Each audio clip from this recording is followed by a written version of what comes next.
আজকে আমরা সকল সহকারী প্রাথমিক শিক্ষকরা এখানে এসে দাঁড়িয়েছি আমাদের একটা দাবি, আমাদের প্রাণের দাবি দশম গ্রেড বাস্তবায়নের জন্য। আমাদের সহকারী শিক্ষক হিসেবে সবাই আমরা দশম গ্রেড এন্ট্রি পদ হিসেবে শতভাগ পদোন্নতি দাবি করছি।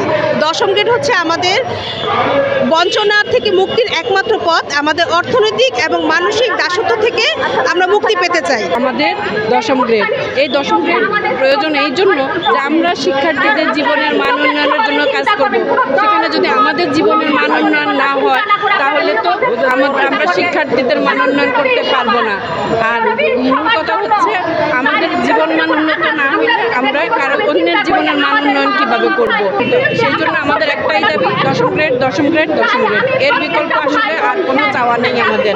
আমরা দেশের উন্নত প্রথম শ্রেণীর নাগরিক তৈরি করতে হলে আমাদের যদি জীবনের মান উন্নয়ন না হয় সেটা কিভাবে সম্ভব? এখন যারা আমাদের ছাত্র সমাজের প্রতিনিধি হয়ে আমাদের এখন মাননীয় উপদেষ্টা পদে আছেন তাদের কাছেও আমাদের অনুরোধ, যেমন জনাব নাহিদ, জনাব আসিফ যারা আছেন উপদেষ্টা মণ্ডলীতে, একসময় তো তারাও প্রাথমিক শিক্ষকদের কাছেই পড়ে গেছেন।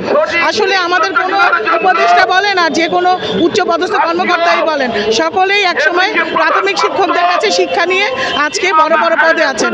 তো তাদের কাছে আমার অনুরোধ, তাদের প্রাথমিক শিক্ষকদের কথা চিন্তা করে আমাদের এক দফা এক দফি দশম গ্রেড বাস্তবায়ন করার জন্য। এখন তো বিভিন্ন সময়ে আমাদের শিক্ষকদের দাবি নিয়েই তো আমরা পথে নেমেছি। আমরা বলছি এটা আমাদের দাবি, কিন্তু অ্যাকচুয়ালি আমাদের এটা অধিকার, আমরা এটা ডিজার্ভ করি।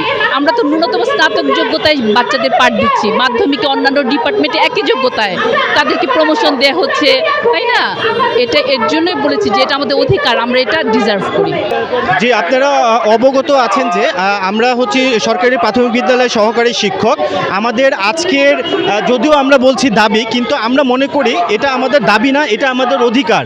সরকারি প্রাথমিক বিদ্যালয়ের সহকারী শিক্ষকরা নিয়োগ বিধিতে গ্র্যাজুয়েশন চাওয়া হলেও তাদের নিয়োগ দেওয়া হচ্ছে 13তম গ্রেডে, যা আমাদের অর্থনৈতিকভাবে চরমভাবে আমাদের দুরবস্থা তৈরি করছে। আমাদের জীবনমান, আমাদের সামাজিক মর্যাদা প্রত্যেকটা ক্ষেত্রেই আমরা বাধাগ্রস্ত হচ্ছি।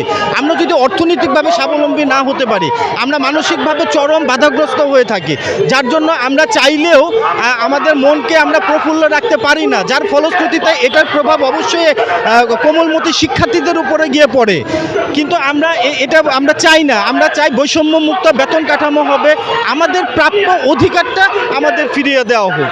আমরা জানি যে বর্তমান প্রধান উপদেষ্টা নোবেলজয়ী এবং অত্যন্ত সম্মানীয়, শুধু এই দেশেই না পুরো বিশ্বব্যাপী আমাদের মাননীয় প্রধান উপদেষ্টা সম্মানীয় ব্যক্তিত্ব।